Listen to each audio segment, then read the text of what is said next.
বাংলাদেশের বর্তমানে মামুনুল হকের চেয়ে বেশি জনপ্রিয় রাজনৈতিক নেতা বাংলাদেশে একটাও নেই। ঠিক আছে, ঠিক বলেন। উনি রাস্তা দিয়ে হেঁটে গেলেও মিছিল হয়ে যায়। বাংলাদেশের যে কোনো জায়গায় মামুনুল হক দাঁড়াবে, লক্ষ লক্ষ মানুষ জমা হয়ে যায়। সেই মানুষ পাশ করে না কেন? এই উত্তরটা যদি বুঝতে পারেন তাহলে আপনার ঝগড়া করার দরকার হবে, ঠান্ডা মাথায় বুঝতে পারবেন। বাংলাদেশের একটি গুরুত্বপূর্ণ সিদ্ধান্ত গতকালকে রাষ্ট্রীয়ভাবে গৃহীত হয়েছে। নির্বাচন হয়ে গেল। গণতান্ত্রিক সিস্টেমে কি হয়ে গেল? নির্বাচন হয়ে গেল। আমরা বারংবার আপনাদেরকে এই কথাই বোঝাবার চেষ্টা করেছি, একমাত্র আল্লাহর আইন ছাড়া পৃথিবীতে আপনি কোনোদিন শান্তি প্রতিষ্ঠা করতে পারবেন না। এই কথা কি হক নাকি না হক? এই কথা সত্য না মিথ্যা? আপনাদেরকে আরেকটা কথা বলি, যে সিস্টেমের মধ্যে জুলুম থাকে সেই সিস্টেম দিয়ে কি কোনোদিন ইনসাফ কায়েম করা যায়? এই কথাটাই বিগত বছরগুলোতে আমাদের অনেক ভাইরা মানতে নারাজ ছিল। আমরা যখন গণতন্ত্রের বিরুদ্ধে কথা বলেছি, আমরা বলেছি গণতান্ত্রিক সিস্টেমে পৃথিবীতে কোনো রাষ্ট্রে কোনো দেশে ইসলাম কায়েম হয় নাই, ইনসাফও কায়েম হয় নাই। পৃথিবীতে কোনো নজিরা নাই। পৃথিবীতে আপনি একটা রাষ্ট্রের নাম বলতে পারবেন না যে রাষ্ট্রে গণতন্ত্র দিয়ে ইসলাম কায়েম হয়েছে, গণতন্ত্র দিয়ে আল্লাহর আইন কায়েম হয়েছে। এর একটা এক্সাম্পল কি পৃথিবীতে কোথাও আছে? যদি বলেন আছে। এই জন্য আমরা বারংবার মুসলমানকে কথা বোঝাতে চাই, ইসলামে গণতন্ত্র নাই, ইসলামে আছে খেলাফত। ইসলামে কি আছে? খেলাফত। কিন্তু এই কথাটা বললেই আমাদের অনেক দ্বীনি ভাইরাও আমাদের প্রতি নাখোশ হয়ে গেছে। যারা আল্লাহর দ্বীন চায় সমাজে, তারাও আমাদের প্রতি অনেক নারাজ হয়ে গেছে। শুধু শুধু খেলাফত খেলাফতের কথাবার্তা বলেন। আমরা গণতন্ত্র দিয়ে ইসলাম কায়েম করব, গণতন্ত্র দিয়ে দ্বীন কায়েম করব, গণতন্ত্র দিয়ে আমরা ইনসাফ কায়েম করব, গণতন্ত্র দিয়ে আমরা আল্লাহর আইন কার্যক্রম করব, শরিয়া আইন বাস্তবায়ন করব। আল্লাহর কসম, কিয়ামত পর্যন্ত গণতন্ত্র দিয়ে না আপনি ইসলাম কায়েম করতে পারবেন, না আপনি ইনসাফ কায়েম করতে পারবেন। কোনোদিনই সম্ভব নয়। গণতন্ত্রের সিস্টেমটাই হচ্ছে অযোগ্য ব্যক্তির আসনে যোগ্য ব্যক্তির পৌঁছাইয়া দেওয়ার একটা নীল নকশা ছাড়া আর কিছুই না। ঠিক আছে, ঠিক বলেন। নির্বাচন সিস্টেমটাই এরকম। এরপরেও ধরুন অনেকে বলে এই আলেমরা এক হয়ে গেলে গোটা বাংলাদেশ ইসলাম কায়েম হয়ে যেত। অনেকে বলে না এই আলেমের কারণে আমাদের ঐক্যটা হলো না। তো অনেকেই তো ঐক্য হয়েছে। তো ঐক্য হওয়ার পরে যারা খুব খাস করে ইসলাম মানে, এর একটাকেও পাশ করতে দেওয়া হয়নি।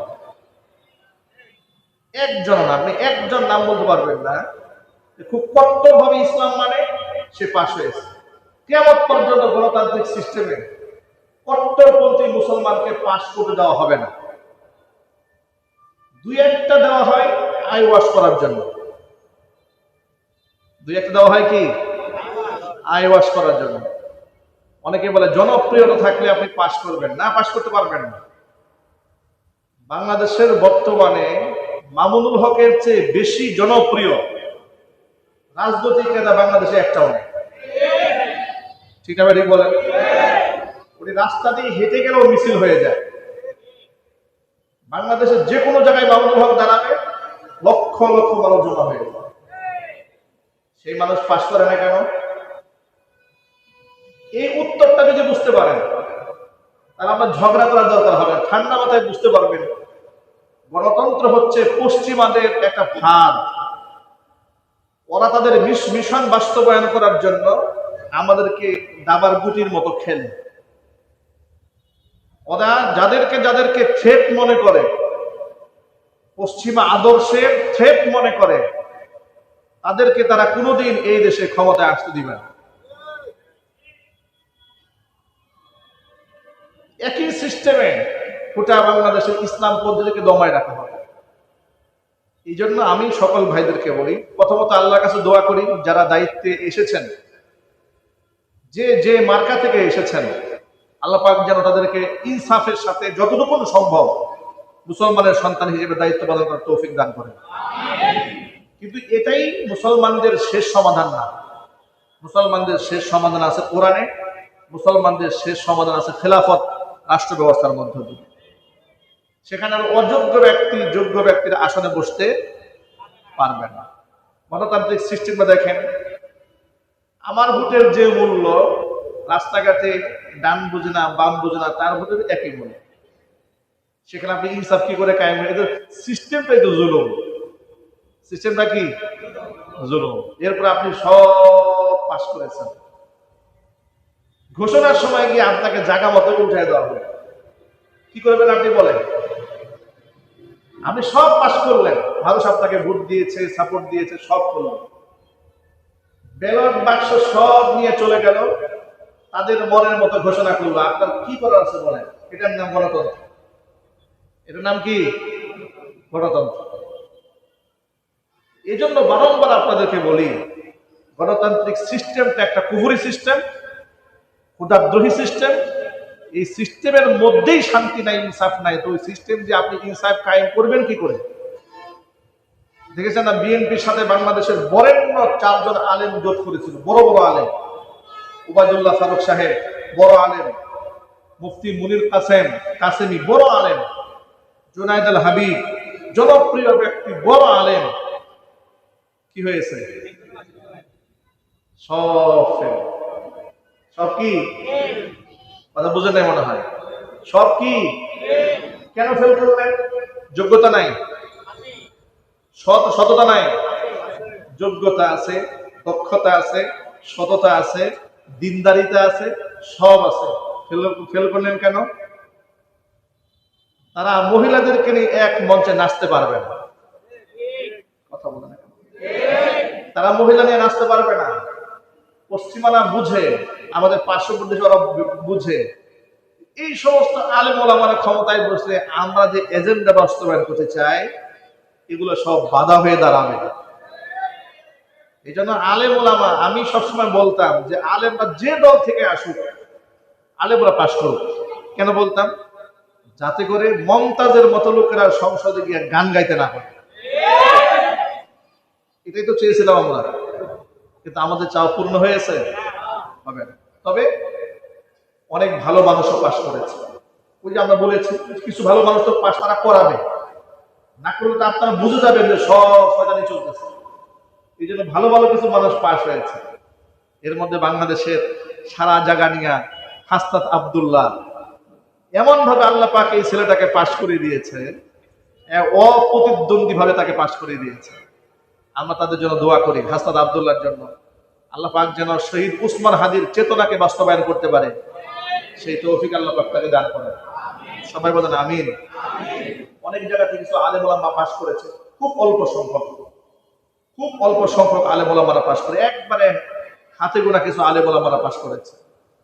বেশিরভাগ জায়গায় আলেমরা পাশ করেনি। জনপ্রিয় আলেম মামুনুল হক সাহেব পাশ করেন নাই।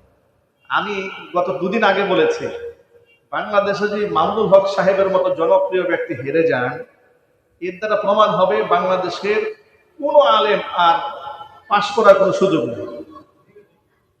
ঠিক না? আচ্ছা, ইনসাফের সাথেই বলেন, মামুনুল হকের চেয়ে বেশি জনপ্রিয় আলেম বাংলাদেশে কয়জন আছে? হাতে গোনা বলেন আপনি। একেবারে দল মত বিশেষ চোখ বন্ধ করে মামুন সাহেব যেখানে যায়, লক্ষ লক্ষ মানুষ দৌড়ে যায়, আস্থা ভালোবাসার জন্যই তো যায়। কি বলেন?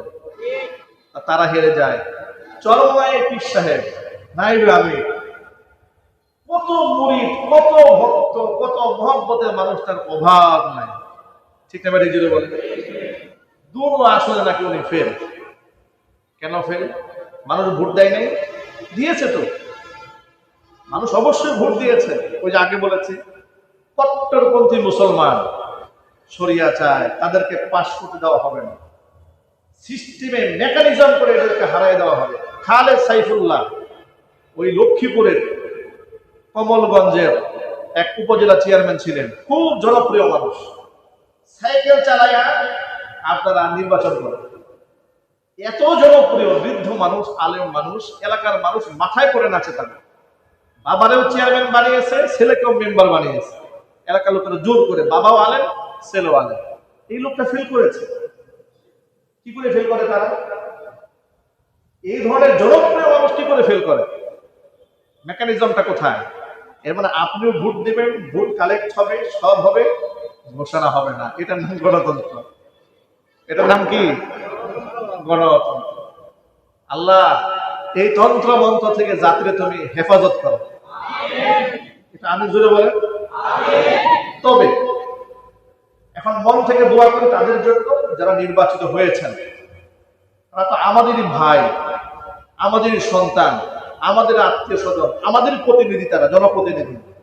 আমরা আল্লাহর কাছে তাদের জন্য দোয়া করব। আল্লাহ পাক যেন অযোগ্য ব্যক্তিকে তো আল্লাহ যোগ্যতা সম্পন্ন বানাতে পারেন, সেই ক্ষমতা আল্লাহর আছে না নাই?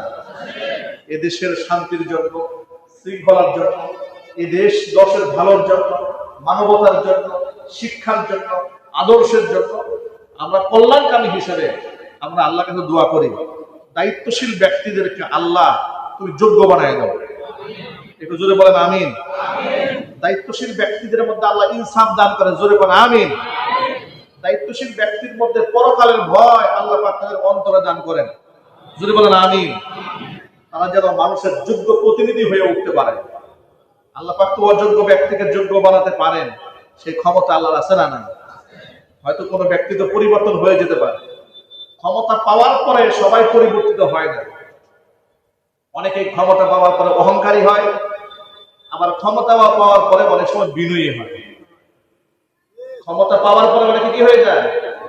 বিনয়ী হয়। সে চিন্তা করে যে আমার মতো ব্যক্তিকে আল্লাহ পাক এতগুলো মানুষের দায়িত্ব দিয়েছেন, তার মনের মধ্যে ভয় আসে।